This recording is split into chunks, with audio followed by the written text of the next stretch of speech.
এটাকে ফুল রাষ্ট্রীয় অনারে ওনাকে নিয়ে আসা হবে। বেগম খালেদা জিয়া আজকে সকাল 6টায় উনি ইন্তেকাল করেছেন।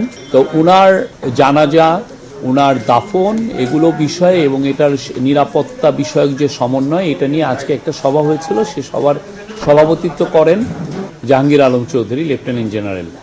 ওনার আরও যারা ছিলেন, ডক্টর ফজলুল কবির খান ছিলেন, রিজওয়ানা হাসান ছিলেন, উপদেষ্টাদের মধ্যে আসিফ নজরুল ছিলেন, ডক্টর আসিফ নজরুল, আদিলুর রহমান খান ছিলেন, আমাদের ধর্ম উপদেষ্টা FM খালিদ হোসেন ছিলেন, আমাদের কালচারাল অ্যাডভাইজার মোস্তফা সারোয়ার ফারুকি ছিলেন এবং national security adviser doctor Khalilur Rahman ছিলেন।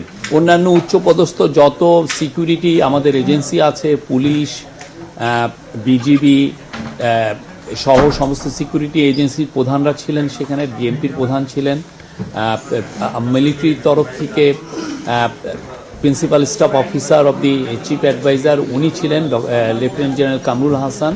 তো কালকে বেগম খালেদা জিয়ার দাফন এবং জানাজা এবং এই পুরো প্রস্তুতি কিভাবে নেওয়া হবে তার বিষয়ে একটি সামগ্রিক আলোচনা করা হয়েছে এবং এখানে মূল জোর দেওয়া হয়েছে যে পার্টির সাথে পুরোটা সমন্বয় করে, বিএনপির সাথে সমন্বয় করে সমস্ত কাজগুলো সম্পন্ন করা হবে।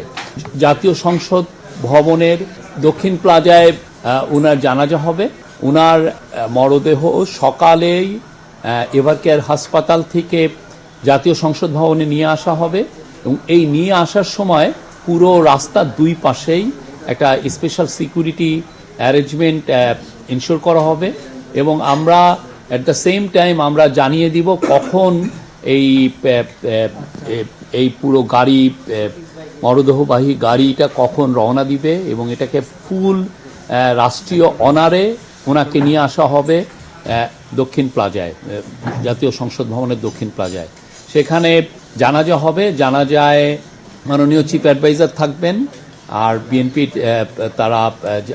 বিএনপির নেতৃবৃন্দ থাকবেন, সমস্ত অ্যাডভাইজাররা থাকবেন এবং আমরা আশা করছি অনেক ডিপ্লোম্যাট থাকবেন এবং আমাদের বাংলাদেশের তাদের আপনি জানেন যে কালকে জানাজার কে সামনে রেখেই একদিনের একটি জাতীয় ছুটি ঘোষণা করা হয়েছে, সরকারি ছুটি ঘোষণা করা হয়েছে।